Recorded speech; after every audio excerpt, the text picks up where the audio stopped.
Hello everyone, it's another day and another chance to spread the word of God.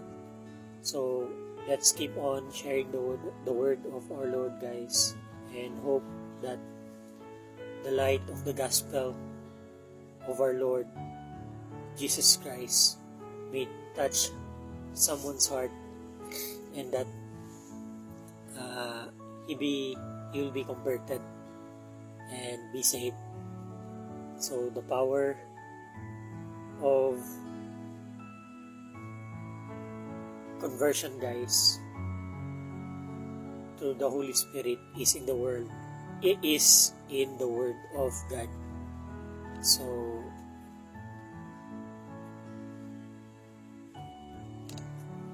I would like to ask this question to you guys. Are you not tired? Hindi pa ba kayo pagod? Or sa Bisaya pa, wala pa ba mo gikapoy? So let's see, and let's dive in. What does the scripture tells us about how to overcome life? But first, we start in Psalm. So in Psalm 34:11, the Lord said, Come ye children, hearken unto me. I will teach you the fear of the Lord. So in Proverbs 1:7, it is said, The fear of the Lord is the beginning of knowledge, but fools despise wisdom and instruction. So, if you are wise, guys, you know how to listen to some advice. For it is said in Proverbs 12:15, The way of a fool is right in his own eyes, but he that hearkeneth unto counsel is wise. So, if you know how foolish you are, and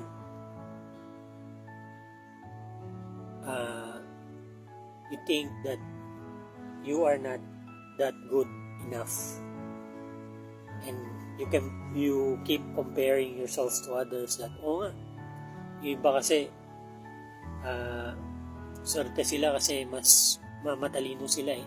Ako medyo mahina talaga ako, or mahina ka talaga. So the same for me, guys. I also said that and complained a lot way before. I always compare myself to others. So hindi kasi ako ganito, hindi kasi ako ganyan. So it does not matter, guys, kung ano yung kasalukuyan mong sitwasyon. God can change everybody, and He is so powerful that no problems in this world or status that you have that He cannot find a way to become or fitted for His works. So the only thing that matters, guys, is your heart. So hanggat buhay ka pa, tumitibok pa yung puso mo dyan, and then nakapag-isip ka pa na maayos, God can still use you to move mountains. So I am encouraging you to give your life to Jesus, because He is reliable, guys, very reliable, and His teaching itself is undeniably true. So you can know it, guys, by searching His Word and studying His Word. So, lalo na kung galing ka sa kalokohan in your past, and then mabasa mo yung turo niya, you will, kung genuine ka na you have a genuine heart, you will know that this person, this man is truly saying the truth.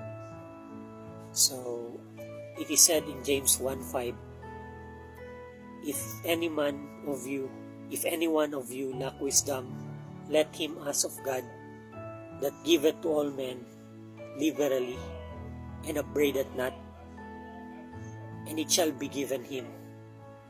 So, ito yung answer, guys. If you're lacking in wisdom, so present it to God the Father through Jesus Christ and ask for wisdom.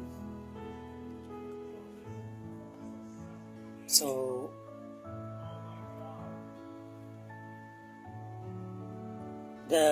in the book of Ecclesiastes, in chapter 11, it is said in verse 9 to 10, Rejoice, O young man, in thy youth, and let thy heart cheer thee in the days of thy youth, and walk in the ways of thine heart, and in the sight of thine eyes. But know thou that for all these things God will bring thee into judgment. Therefore remove sorrows from thy heart, and put away evil from thy flesh.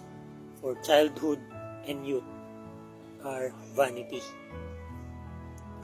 So, the author of this book, guys, the wisest man in the world, King Solomon, is telling us that our youth is all vanity. So what is important is those who honors God in their lifetime, that they may receive a reward for their actions on glorifying God. For the whole essence of life, guys, is God. So if you do the things that pertaining to God and His kingdom, you are wise, for God is eternal, and those who do the works of God, do things of the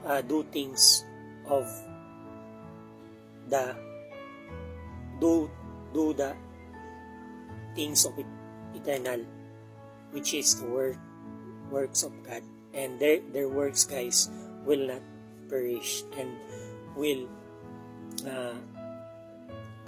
be forever and ever. For God is, as I said, is eternal. So it's fine, guys, that we also think about our days and our life and our future in this world, and to our families and children. But the scripture tells us to seek first the kingdom of God, and all shall be added unto you. So establish first your relationship with God, and God will give you all that you will need. And also, in the day that the Lord will judge us according to our works, then we will also be with Him and live eternity in His kingdom. So, win-win in every angle that you can see. So that's why it is very important for us to seek the kingdom of God. So In Jeremiah 33, 2 to 3, it is said, Thus said the Lord, the maker thereof, the Lord that formed it, to establish it. The Lord is his name. Call unto me, and I will answer thee, and show thee great and mighty things, which thou knowest not. So, the key word, guys, is communication. You must call on our Lord Jesus Christ that He may show us the way. So, if you keep on doubting all through your life, nothing will come to pass. So, you cannot say that maniniwala lang ako if 100%. So, our belief, guys, depends on faith. So, kung 100% na yan, nakikita mo na talaga, bakit kailangan mo pang maniwala? So, that is why God is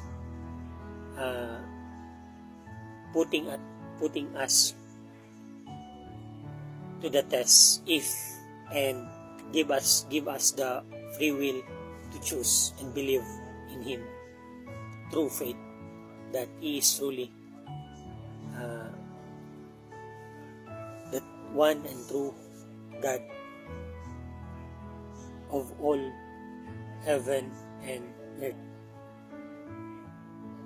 So, the last scripture, guys, that I would like to share is in Acts 17:30-31. And the time of this ignorance God winked at, but now commanded all men everywhere to repent. So in 31, because He had appointed a day in the which He will judge the world in righteousness by that man whom He had ordained. Wherefore He had given assurance unto all men in that He had raised Him from the dead. So is this, sino to, guys? It is Jesus Christ that we will judge us in the latter days. So, in verse 30, God says that, and commanded all men everywhere to repent. So, what is repentance, guys? Repentance means a change of hearts. So, we must change our old ways, guys, and forsake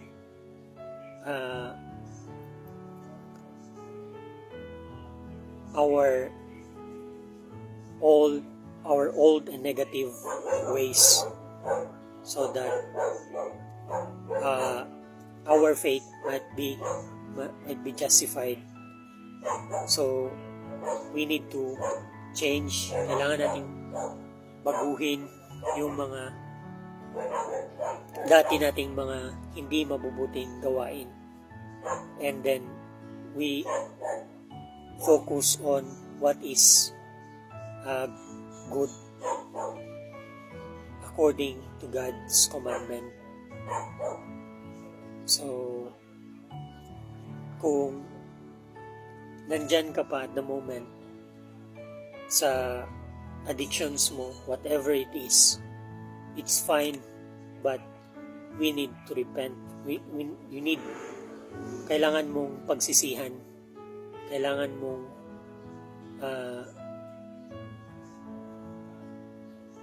you need to hate your sin and ask it to God that you want to be changed. So that is repentance, guys. A change of heart. You want to depart from sin. And then, if your heart desires these things, God will hear you and will forgive your sins, and all through your life He will be with you and guide you and refine you until such time that you will be established and you can see to yourself the power of God that is in you. So